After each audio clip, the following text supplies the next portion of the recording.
하나님이시요 사람이신 그리스도의 시. 제37장 예수께서 베들레헴에 가셔서 농부의 집과 동굴에 들리신다. 돌과 먼지가 많고 여름 햇볕으로 바싹 마른 들판길이다. 겨우 열매가 맺힌 작은 올리브가 다닥다닥 달린 풍성한 수확을 약속하는 올리브나무들 사이로 길을 간다. 사람의 발길이 닿지 않은 땅에는 수정 후에 떨어진 올리브나무에 아주 작은 꽃들이 쫙 깔려 있다. 예수께서는 세 제자와 같이 한 줄로 서서 올리브나무 그늘로 인하여 풀이 아직 파란 채로 있고 먼지도 덜 나는 길 가장자리로 해서 걸어가신다. 길은 직각으로 구부러지고 그 다음에는 커다란 말 편자 모양으로 생긴 작은 도랑을 향하여 비스듬히 올라가는데 그 위에는 꽤 많은 크고 작은 집들이 널려 있어 마을을 이루고 있다. 길이 갑자기 구부러지는 바로 그곳에 낮은 둥근 지붕이 얹혀있는 입방체의 건물이 하나 있는데 완전히 문이 닫혀 있고 사람이 살지 않는 것 같다. 여기가 라헬의 무덤이 있던 곳입니다. 하고 시몬이 말한다. 그러면 거의 다 왔구만. 바로 시내로 들어갑니까? 아니다, 유다야. 우선 너희들에게 어떤 곳을 하나 보여주겠다. 그런 다음 시내로 들어갈 터인데 아직 어둡지 않고 또 달이 밝을 것이니까 우리가 주민들에게 말을 할 수 있을 것이다. 우리의 말을 듣고 싶다면 말이다. 그 사람들이 선생님의 말씀을 듣지 않기를 원하십니까? 일행은 오래되기는 하였어도 잘 보존되고 하얗게 회칠을 한 무덤에 이르렀다. 예수께서는 아주 가까이에 있는 투박한 우물에서 물을 드시기 위하여 걸음을 멈추신다. 어떤 여인이 물을 기르러 왔었는데 그 물을 예수께 드린다. 예수께서는 여인에게 베들레헴에 사십니까? 하고 물으신다. 예, 그렇지만 지금은 수확하는 시기라서 남편과 같이 이 시골에 와서 야채밭과 과수원을 돌보고 있습니다. 그런데 선생님은 갈릴레아 분이세요? 나는 베들레헴에서 났소. 그러나 지금은 나자렛에서 살고 있소. 선생님도 박해를 당하셨습니까? 내 가족이 당했소. 그런데 왜 선생님도? 라고 말하시오. 베들레헴 주민들 중에 박해받은 사람이 많아요. 그걸 모르세요? 연세가 어떻게 되시는데요? 30살이요. 그럼 바로 그때 나셨군요. 아이고, 끔찍도 하지. 아니, 그런데 그 사람이 왜 여기서 났지요? 누구 말입니까? 그야 사람들이 구세주라고 말한 그 사람 말이지요. 술에 취해서 몽롱한 가운데 천사들을 보았다고 하고 양들이 매일매일 울고 나귀들이 항상 울고 있는 가운데 하늘에서 목소리를 들었다고 하고 술에 취해 몽롱한 가운데에서 하찮은 인간 셋을 보고 세상에서 제일 거룩한 사람들이라고 생각한 얼간이들을 저주합니다. 그자들과 그자들의 말을 믿는 자들도 저주합니다. 그런데 부인은 그렇게 저주는 하면서도 무슨 일이 있었는지는 설명해 주지 않는군요. 왜 그렇게 저주를 합니까? 그건 아니 그런데 어딜 가시려는 겁니까? 내 친구들과 같이 베들레헴에 가려고 해요. 거기에 이해관계가 있어서요. 옛날 친구들에게 인사를 하고 내 어머니의 인사도 그들에게 전해야 돼요. 그러나 우리 가족이 이곳을 떠나온 지가 하도 여러 해가 되니까 우선 알고 싶은 일이 대단히 많소. 우리는 내가 난 지 몇 달 되었을 때 이 도시를 떠났었소. 아니 그럼 그 불행이 있기 전이었군요. 이거 보세요. 농사꾼의 집도 괜찮으시다면 저희와 같이 식사를 하세요. 선생님과 동행하는 분들과 저녁 식사하는 동안에 말을 합시다. 그리고 내일 아침까지 재워드리지요. 집은 작습니다. 그렇지만 외양간 바닥에는 건초가 잔뜩 깔려 있습니다.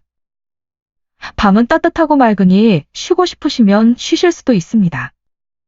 이스라엘의 주께서 부인의 환대를 갚아주시기를 바랍니다. 기꺼이 부인 집에 가겠소. 나그네는 축복을 가지고 다닙니다. 자, 가십시다. 저는 갓도다난 야채에 아직 물 6항아리를 주어야 합니다. 내가 도와주겠소. 안 됩니다. 선생님은 양반이신데 선생님의 행동거지를 보면 알 수 있습니다. 부인 나는 목수요. 이 사람은 어부이고 이 사람들은 유다인들인데 부유하고 지위도 있소. 그러나 나는 그렇지 않아요. 그리고 우물에 둘러친 매우 낮은 담바로 곁에 뉘어있는 항아리를 들어 줄에 매서 내려보내신다. 요한이 도와드린다. 다른 제자들도 역시 도우려고 한다. 그들은 여인에게 말한다. 야채밭이 어디 있는지 보여주시오. 우리가 항아리를 들어다 주겠습니다. 하느님께서 여러분을 축복하시기 바랍니다. 나는 피로해서 허리가 끊어지는 것 같아요. 오세요. 그리고 예수께서 물병을 꺼내시니 동인 세 사람은 오솔길로 내려갔다가 빈 물병 둘을 가지고 돌아와서 채워 가지고는 또 간다. 그리고 이렇게 하기를 3번뿐 아니라 10번은 한다. 그리고 유다가 웃으면서 말한다. 저 여자는 하도 축복을 많이 해서 목이 쉬어가고 있네. 우리가 야채에 물을 하도 많이 주어서 적어도 이틀 동안은 땅이 축축한 채로 있을 거고 저 여자는 허리를 혹사하지 않게 될 거야. 그리고 마지막으로 돌아와서 이렇게 말한다. 선생님, 그런데 우리가 잘못 걸린 것 같습니다. 왜?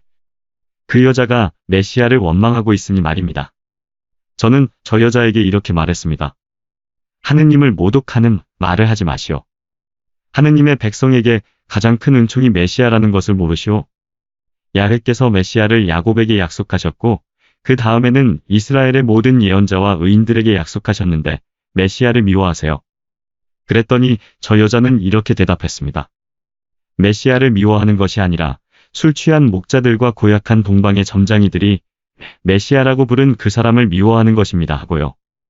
그런데 그 사람이 바로 선생님이시니 말입니다. 아무래도 좋다. 나는 내가 많은 사람에게 시련과 반대의 표가 되게끔 되어 있다는 것을 안다. 내가 누구라는 것을 그 여자에게 말하였느냐? 아니요, 저는 바보가 아닙니다. 선생님의 어깨와 저희들의 어깨를 보호하고자 했습니다. 잘하였다. 어깨 때문에 잘했다는 것이 아니고 내가 적당하다고 판단하는 때에 내 존재를 나타내기를 바라기 때문이다. 자, 가자. 유다는 예수를 야채밭으로 인도한다. 여자는 마지막 새 물병에 물을 주고는 과수원 안에 있는 촌스러운 집으로 일행을 인도한다. 들어오세요. 남편은 벌써 집에 들어가 있습니다. 하고 여자가 말한다. 그들은 낮고 연기가 나는 부엌을 향하여 나아간다. 평화가 이 집에 있기 바랍니다. 하고 예수께서 말씀하신다. 선생이 누구시든지 선생께와 일행에게 축복이 있기를 바랍니다. 하고 남자가 대답한다. 그리고 4사람이 몸을 식히고 손을 씻으라고 물 한 대야를 우선 가져온다. 그리고 일행은 들어가서 모두 투박한 식탁에 둘러앉는다. 아내의 일로 해서 여러분에게 감사드립니다. 아내가 말해주었습니다. 나는 갈릴레아 사람들을 가까이 한 적이 없습니다. 그 사람들은 거칠고 싸움을 좋아한다는 말을 들었었습니다. 그렇지만 여러분은 친절하고 착하시군요. 벌써 피곤하실 텐데. 그렇게 일을 많이 하시다니. 멀리서 오십니까? 예루살렘에서 옵니다. 이 사람들은 유다 사람이고 나와 또 한 사람은 갈릴레아에서 왔습니다. 그러나 정말이지 좋은 사람과 나쁜 사람은 어디에나 있는 법입니다. 맞습니다. 나는 갈릴레아 사람들을 처음 만나는데 착한 분들을 만났군요. 나는 운이 좋습니다. 여보, 음식을 가져와요. 나는 빵과 야채, 올리브 치즈밖에는 없습니다. 나는 농사꾼이거든요. 나도 양반은 아닙니다. 나는 목수요. 선생이 그런 행동거지를 하시면서요. 여인이 끼어든다. 당신에게 말했지만 손님은 베들레헴에서 나셨대요. 그리고 부모가 박해를 당하셨대요. 그분들이 어쩌면 우르의 요수에와 이사학의 마티아와 아브라함의 레위 모양으로 보자고 유식했는지도 몰라요. 가엾고 불쌍한 사람들. 당신한테 말을 묻지 않았어. 내 아내를 용서하세요. 여자들이란 저녁 때는 언제나 참새들보다도 더 수다스러우니까요. 아까 말한 사람들이 베들레헴의 가족들이었습니까? 뭐라고요?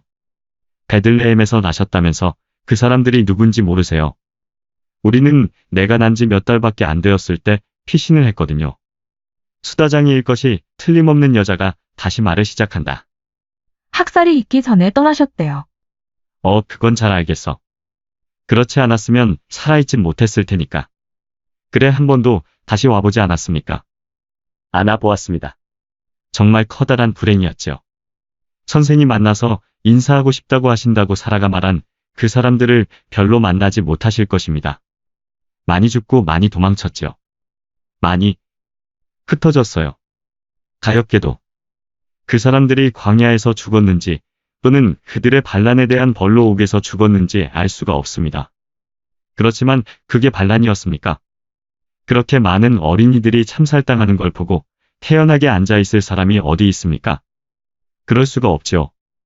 그렇게 많은 어린아이가 죽어갔는데 레위와 엘리야가 아직 살아있다면 그건 옳지 않은 일입니다. 이 두 사람은 어떤 사람들이고 무슨 일을 했습니까? 아니, 선생은 적어도 헤로데의 학살 이야기는 들으셨죠. 시내에서 어린아이 1000명 이상, 인근 시골에서 또 1000명가량이 죽었습니다. 그리고 거의 모두가 사내 아이들이었죠. 거의 모두라고 말한 것은 살인자들이 밤중에 몹시 흥분한 가운데 뒤엉키는 바람에 포위당한 집의 요람에서나 엄마의 침대에서 어린 계집아이들까지도 빼앗아서 마치 물을 먹고 있는 양들을 활자비들이 겨냥하듯이 겨냥해서 무찔러 버렸기 때문입니다. 그런데 이 모든 일이 왜 일어났는지 아십니까? 그것은 밤의 추위를 물리치려고 술을 꿀꺽꿀꺽 마신 한때의 목자가 정신착란을 일으켜 천사들을 보고 노래를 듣고 메시지를 받았다고 이야기하며 우리 베들레헴 사람들에게 와서 경배하시오, 메시아가 나셨습니다 하고 말했기 때문이었습니다. 생각해보세요. 메시아가 동굴에서 나다니. 정말이지 우리 모두가 아직 젊은이였던 나와 몇 살밖에 되지 않았던 내 아내까지도 흥분했었다고 말해야겠습니다. 왜냐하면 우리 모두가 믿었으니까요. 그리고 갈릴레아의 보잘것없는 여자를 아기를 낳는 동정녀로 예언자들이 말한 그 동정녀를 보려고 했으니까요. 그러나 그 여자는 어떤 교양 없는 갈릴레아 남자와 같이 있었습니다. 틀림없이 남편이었겠죠. 그 여자가 아내라면 어떻게 동정녀일 수가 있었겠습니까? 요컨대 우리는 믿었어요. 선물이다, 경배다, 그들을 맞아들이기 위해 대문을 활짝 연다. 아, 일들을 잘할 줄 알았습니다. 가엾은안다. 안나는 그로 인해서 재산과 목숨을 잃고 딸의 아들들까지도 잃었어요. 이 맏딸마는 예루살렘의 상인과 결혼했었기 때문에 이를 모면했었죠. 그러나 이들도 재산은 잃었습니다. 헤로데의 명에 의해서 집은 불살라지고 온 소유지가 완전히 파괴되었으니까요. 그곳은 지금 가축대들이 풀을 뜯어먹는 황폐한 땅이 되고 말았습니다. 이것이 모두 목자들의 탓이었습니까? 아니지요. 사탄의 나라에서 온 새 마술사의 탓도 있었죠. 어쩌면 목자들이 그 세 사람의 마술사와 공범이었는지도 모르지요. 그런데 우리는 얼간이같이 그들에게 지극한 경의를 표했지. 저 보잘것없는 회당장. 그 사람은 예언들이 목자들과 마술사들의 말을 진리로 인정했다고 단언했기 때문에 우리가 죽였습니다. 모든 것이 목자들과 마술사들의 탓으로 된 것입니까? 갈릴레아 양반. 아니지요. 우리의 탓도 있었죠. 우리가 고지식한 탓도 있었어요. 메시아를 기다린 지가 참 오래되었었죠. 수백 년 동안을 기다렸죠. 마지막 판에는 거짓 메시아들에게 속기도 많이 했죠. 한 사람은 선생처럼 갈릴레아 사람이었습니다. 그리고 또 한 사람은 테오다스라고 했죠. 거짓말쟁이들. 그자들이 메시아라고요. 그자들은 재물을 추구하는 협잡꾼들에 지나지 않았습니다. 그것이 우리에게 교훈이 됐어야 하는 건데 그 반대였습니다. 그렇다면 왜 당신들 모두가 목자들과 마술사들을 저주합니까? 만일 당신들이 당신들 자신도 어리석었다고 판단한다면 그때에는 당신들 자신도 저주해야 할 것입니다. 그러나 저주는 사랑의 계명으로 금지되어 있습니다. 당신들은 당신들의 판단이 정확하다는 확신을 가지고 있습니까? 목자들과 마술사들이 하느님께서 그들에게 계시하신 진리를 말하였다는 것이 사실일 수는 없습니까? 왜 그들이 거짓말쟁이였다고 믿으려고 합니까? 그것은 예언의 횟수가 다 채워지지 않았기 때문이죠. 그 후 우리는 곰곰이 생각했습니다. 정원의 연못들과 시냇물들이 피로 붉게 물들고 나서야 우리 이해력에 눈이 띄었었습니다. 지극히 높으신 분이 너무나 당신 백성을 사랑하신 나머지 구세주가 오는 시기를 앞당기실 수도 있지 않겠습니까? 마술사들이 그들의 단언을 어디에 두고 있었습니까? 그 사람들이 동방에서 왔다고 했죠. 어떤 새로운 별에 대한 그들의 계산에 근거를 둔다고 했습니다. 그런데 이런 말이 있지 않습니까? 야곱에게서 한 별이 날 것이고 이스라엘에서 왕권이 일어나리라고. 또 야곱은 위대한 성조가 아니십니까? 그리고 이 베들레헴 땅은 야곱이 지극히 사랑하던 라헬이 죽은 곳이기 때문에 그에게 지극히 소중한 이곳에 머무르지 않았습니까? 또 어떤 예언자의 입에서 이런 말이 나오지 않았습니까? 옅새의 줄기에서 새싹이 돋아나고 그 뿌리에서 꽃이 피어나리라고. 다윗의 아버지 이사야는 이곳에서 태어났습니다. 폭군들의 찬탈로 인하여 밑둥까지 잘린 나무의 그루터기에서 돋아난 싹은 남자에 의하여 수태하지 않고, 그렇게 되면 동정녀가 아닐 터이니까요. 하느님의 뜻에 의하여 수태한 아들을 낳을 동정녀가 아닙니까? 그렇기 때문에 그 아들은 임마누엘이라고 불릴 것이 아닙니까? 그 아들은 하느님의 아들로서 하느님일 것이고, 따라서 그 이름이 나타내는 것과 같이 하느님의 백성 가운데 하느님을 모셔다 줄 것이기 때문입니다. 그리고 예언이 미리 말하는 것과 같이 그 임마누엘이 큰 빛으로 어둠 속에 있는 백성들에게, 즉 이방인들에게 알려지지 않겠습니까? 또 아술사들이 본 그 별이 발라함과 이사야 두 예언에서 말하는 큰 빛인 야곱의 별일 수 있지 않았습니까? 그리고 헤로데에 의하여 저질러진 학살까지도 예언들과 들어맞지 않습니까? 울부짖는 소리가 들려왔다. 라헬이 아들들을 잃고 우는 소리였다 하고, 라헬의 뼈가 에프라타의 무덤 속에서 구세주에 의하여 거룩한 백성에게 상이 올 시대에 비명을 지르고 울 것이라고 기록되어 있습니다. 보아라, 청명한 날씨가 너희에게 주어진다고 말하는 소나기의 마지막 물방울들로 이루어지는 무지개와 같이 천상의 미소로 변할 그 눈물들입니다. 선생은 대단히 유식하시군요. 선생님이십니까? 그렇소. 저도 깨닫겠습니다. 선생님의 말에는 빛과 진리가 있습니다. 그렇기는 하지만, 아이고, 이 베들레헴 땅에서는 진짜건 가짜건 메시아 때문에 너무나 많은 상처에서 아직도 피가 흐르고 있습니다. 나는 메시아에게 절대로 이곳에 오라고 권하지도 않겠습니다. 서자 때문에 적자들이 죽었으면 사람들이 그 서자를 쫓아내는 것과 같이 이 땅은 메시아를 배척할 것입니다. 그러나 하긴 그가 메시아였다 하더라도 학살당한 다른 어린아이들과 같이 죽었습니다. 레위와 엘리야가 지금 어디 삽니까? 그 사람들을 아십니까? 그 사람은 수상하게 생각한다. 그 사람들을 알지는 못합니다. 그 사람들의 얼굴은 몰라요. 그러나 그 사람들은 불행한 사람들인데 나는 항상 불행한 사람들을 동정합니다. 그 사람들을 만나러 가고 싶어요. 선생님이 거의 30년 만에 처음일 겁니다. 그 사람들은 지금도 목자인데 예루살렘의 돈 많은 헤로데파 사람에게 봉사하고 있죠. 이 사람은 죽임을 당한 많은 사람의 재산을 가로챘지요. 무엇이나 이용하는 사람은 언제나 있는 것이니까요. 헤브론 쪽으로 가는 산에 가시면 가축대를 데리고 있는 그 사람들을 만나실 것입니다. 그 사람들과 말하는 것을 베들레헴 사람들에게 들키지 않도록 하세요.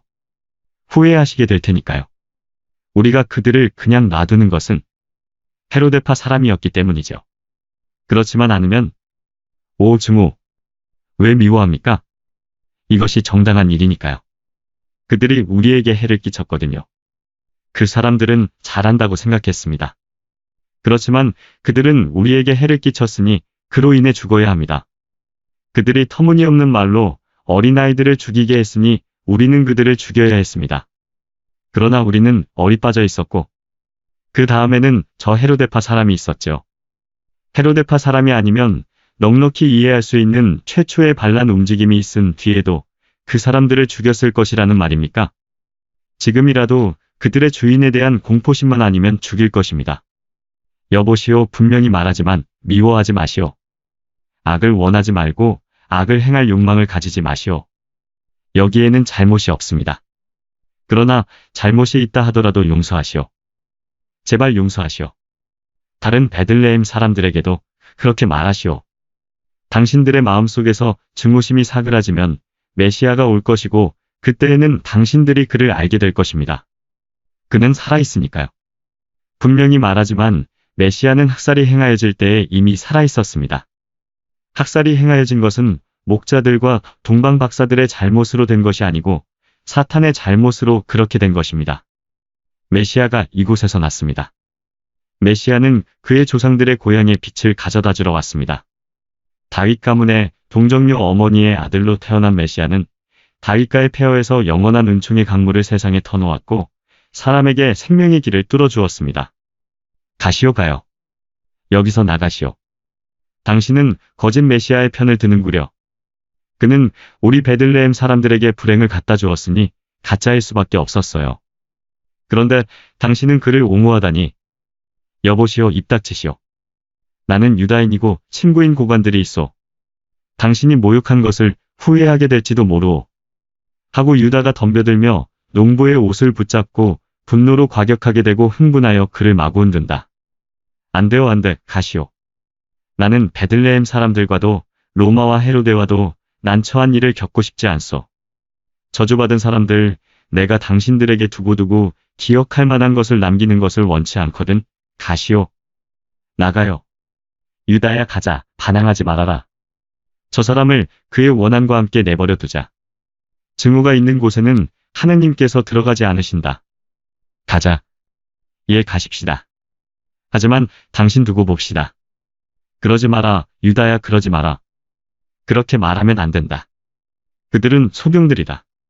내가 가는 길에는 소경이 너무나 많을 것이다. 예수와 유다는 시몬과 요한을 뒤따라 나온다. 이들은 벌써 밖으로 나와서 외양간 한 구석에서 여인과 말을 하고 있다. 선생님, 제 남편을 용서하십시오. 저는 그렇게까지 해를 끼칠 줄은 생각하지 않았습니다. 자, 이것을 받으세요. 내일 아침에 드세요. 오늘 낳은 생생한 것입니다. 다른 것은 아무것도 드릴 것이 없어요. 용서하세요. 어디서 주무실 겁니까? 그 여자는 달걀 몇 알을 준다. 염려 마시오. 나는 갈 때를 압니다. 부인의 친절 때문에 평화로이 사시오. 안녕히 계시오.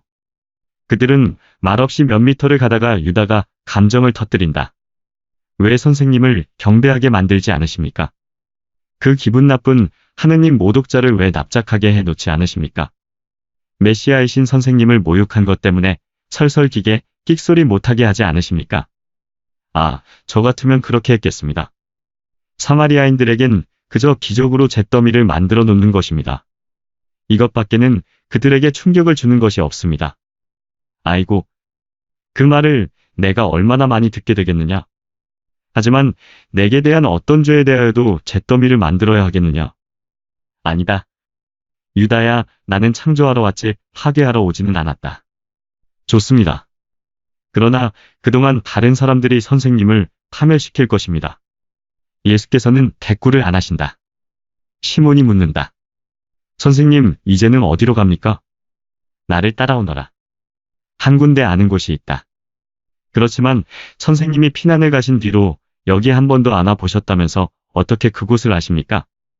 하고 유다가 아직도 성이 나서 묻는다. 나는 그곳을 안다. 아름다운 곳은 아니다. 그러나 나는 그곳에 한번 갔었다. 베들레헴에 있지 않고 조금 교외에 있다. 이쪽으로 가자. 예수께서 앞장을 서시고 그 뒤에 시몬 또 그 뒤에 유다, 끝으로 요한이 따라간다. 오솔길에 모래의 샌들이 부딪히는 소리만이 깨뜨리는 고요 속에서 흐느낌 소리가 들린다. 누가 오느냐? 하고 예수께서 돌아다 보시며 물으신다. 그러자 유다가 말한다. 요한입니다. 요한은 무서웠었습니다. 아닙니다. 저는 무서워하지 않았습니다. 저는 허리에 차고 있는 고깃칼에 벌써 손이 갔었습니다. 그렇지만 선생님이 죽이지 말고 용서하여라고 하신 말씀이 생각났습니다. 선생님은 항상 그렇게 말씀하셨죠. 그러면 왜 우는 거야? 하고 유다가 묻는다. 세상 사람들이 예수님을 받아들이지 않는 것을 보고 괴로워하는 거야. 세상은 예수님을 알아보지도 못하고 알려고 하지도 않는단 말이야. 아이고, 이것이 얼마나 큰 고통이야. 내 가슴에 불 붙인 가시들을 찔러 넣는 것과도 같단 말이야. 내 어머니를 누가 짓밟고 내 아버지의 얼굴에 침을 뱉는 것을 본 것이나 마찬가지야. 그보다도 훨씬 더해. 로마인들의 말들이 거룩한 궤에 담은 예물을 먹고 지성소에서 자는 것을 본 것과도 같단 말이야. 내 요한아, 울지 말아라. 너는 이번에도 이런 말을 할 것이고 이 다음에도 수없이 이런 말을 할 것이다. 그분은 어둠을 비추러 온 빛이었으나 어둠이 그분을 알아보지 못하였다. 그분은 당신을 통하여 창조된 세상에 왔으나 세상은 그분을 알아보지 못하였다. 그분은 당신의 도시에 당신 집에 오셨지만 백성들은 그분을 맞아들이지 않았다 하고, 아이고, 그렇게 울지 말아라. 이런 일이 갈릴레아에서는 일어나지 않습니까? 하고 요한이 한숨을 짓는다. 그럼 유다에서도 안 일어나. 하고 유다가 대꾸한다. 예루살렘은 유다의 수도인데 사흘 전에는 사람들이 선생님을 호산나라고 외치면서 메시아로 모셨습니다. 여기는 교양 없는 목자들과 농사꾼과 채소 가꾸는 사람들의 고장입니다. 그 사람들을 기초로 삼아서는 안 됩니다. 갈릴레아 사람들도 모두가 착하지는 않습니다. 게다가 가짜 메시아 유다는 어디 사람이었습니까? 사람들의 말로는 그만 해두어라 유다야. 혼란에 빠지는 것은 좋지 않다. 나는 침착하다. 너희들도 침착하여라. 유다야 이리 오너라. 내게 말할 것이 있다. 유다가 예수께로 간다. 돈주머니를 받아라. 내일 먹을 것을 사도록 하여라. 그런데 당장 어디에 묵습니까? 예수께서는 빙그레 웃으시며 말씀이 없다. 밤이 되었다. 달이 모든 것을 흰빛으로 감싼다. 밤깨꼬리들이 올리브나무에서 노래한다. 개천 그것은 소리가 나는 은빛 리본이다. 풀을 벤 풀밭에서는 건초 냄새가 풍겨오는데 따뜻하고 살아있는 듯한 냄새여서 꼭 사람의 냄새 같다. 소는 얼마나 많이 울고 양들은 또 얼마나 매매하고 우는가. 그리고 별. 하늘의 장막에 별들을 뿌려놓은 것 같고 베들레헴의 야산들 위에 살아있는 보석으로 꾸민 닷집을 씌운 것 같다. 그런데 여기는 폐허인데요. 선생님은 저희들을 어디로 데려가시는 것입니까? 여기는 시내가 아닙니다. 나도 안다. 내 뒤로 개울을 따라 오너라. 이제 몇 걸음만 더 가면 그 다음에는 이스라엘의 왕의 집을 내게 보여주마. 유다는 어깨를 들썩하고는 침묵을 지킨다. 또 몇 걸음 더 가니 폐허가 된 집이 한 무더기 집들의 잔해가 나타난다. 높은 담이 갈라진 두 틈바퀴 사이에 동굴이 하나 있다. 예수께서 말씀하신다. 부싯깃이 있느냐? 불을 켜라. 시몬이 그의 배낭에서 초롱을 꺼내 불을 켜서 예수께 드린다. 들어들 오너라. 하고 스승은 등불을 쳐들면서 말씀하신다. 들어들 오너라. 이곳이 이스라엘의 왕이 탄생한 방이다. 선생님이 잘못 생각하시는 것입니다.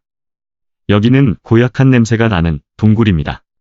아, 저는 정말이지 여기 머무르지 않겠습니다. 이 동굴은 제게 혐오감을 일으킵니다. 축축하고 차고 고약한 냄새가 나고 정갈투성이이고 어쩌면 뱀이 우글거릴지도 모르고. 그렇지만 이 사람들아. 여기서 엔세니의 달 25일 밤에 동정녀에게서 그리스도 예수, 임마누엘. 사람에 대한 사랑으로 육체를 취한 하느님의 말씀이 태어났다. 즉 너희들에게 말하는 내가 태어난 것이다. 그때에도 지금과 마찬가지로 세상은 마음에 대고 말하는 하늘의 목소리를 들으려고 하지 않고 어머니를 물리쳤다. 그래서 여기서 유다야 그러지 말아라. 날아다니는 저 올빼미들과 저 푸른 도마뱀들과 거미줄에서 진저리가 나는 듯한 태도로 눈을 돌리지 말아라. 짐승의 똥이 쫙 깔린 땅바닥에 수놓은 내 아름다운 옷이 더럽혀질까봐 기분 나쁜 듯이 치켜 올리지 말아라. 저 올빼미들은 천사들이 영광이라고 노래한 그 아기의 눈앞에서 흔들린 첫 번째 장난감이었던 올빼미의 손녀들이다. 그 영광이라는 노래를 다름 아닌 황홀한 기쁨, 진짜 기쁨에 취해서 들었던 것이다. 저 도마뱀들은 내 눈동자에 처음 비친 어머니의 옷과 얼굴의 흰 빛깔 다음으로 처음으로 내 눈동자에 비친 에메랄드 빛깔이었다. 저 거미줄들은 내 왕으로서의 요람의 장식기장이었다. 이 땅바닥은 아니 멸시하는 태도를 짓지 않고 밟아도 된다. 짐승들의 배설물이 쫙 깔려있지만 어머니의 발로 거룩하게 된 곳이다. 어머니 거룩하신 분, 지극히 거룩하신 분, 깨끗하시고 침범되지 않으신 하느님의 어머니, 아기를 낳아야 하였기 때문에 아기를 낳으신 어머니, 남자가 아니라 하느님께서 그렇게 말씀하셨고 또 하느님께서 친히 수태시키셨기 때문에 아기를 낳으신 어머니의 발로 거룩하게 된 땅바닥이다. 티 없으신 그분이 밟으신 땅이다. 내가 이곳을 밟아도 된다. 그리고 하느님께서는 그 어머니에게서 발산된 숨결이 내 발바닥을 통해 내 마음으로 올라가게 해주셨으면 한다. 시몬은 무릎을 꿇었고 요한은 직접 구유로 가서 머리를 구유에 기대고 온다. 유다는 겁이 났다.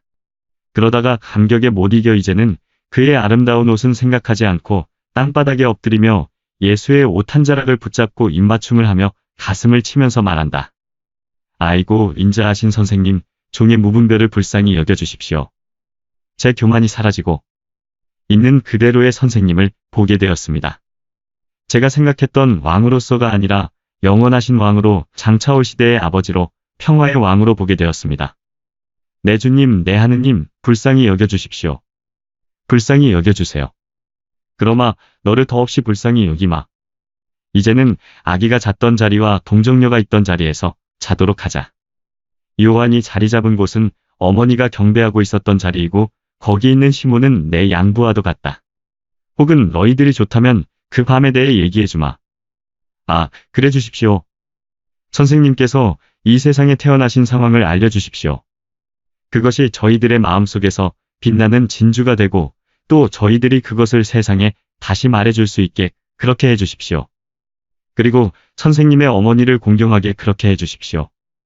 선생님의 어머니이시기 때문에만 공경하는 것이 아니고 동정녀이시기 때문에, 정말이지 동정녀이시기 때문에 공경하게 말씀입니다. 처음엔 유다가 말하였고 그 다음에는 시몬이 그리고 요한이 말하였다. 바로 구유 곁에 있는 요한의 얼굴에는 눈물과 미소가 뒤섞여 있다. 건초에 와서 앉아 들어라. 그러시면서 예수께서는 당신이 태어나신 밤에 대하여 이야기하신다. 이미 해산할 시기에 이르신 어머니는 아우구스토 황제의 명령과 황제의 특사 푸블리우스 술피치우스 퀴리노의 공시에 따라 센시우스 사투르니누스가 팔레스티나의 총독이었을 때 여기에 오셨다. 공시는 로마 제국 전체의 주민들의 호구조사를 명령하는 것이었다. 노예가 아닌 사람들은 그들의 고향으로 가서 제국의 명부에 등록을 해야 하는 것이었다. 어머니의 남편 요셉은 다윗 가문이었고 어머니도 역시 다윗 가문의 분이었다. 그러므로 이 공시에 따라서 나자렛을 떠나 왕족의 발상지인 베들레헴으로 오신 것이다. 날씨는 추웠었다. 예수께서 이야기를 계속하신다. 이렇게 환상이 끝난다.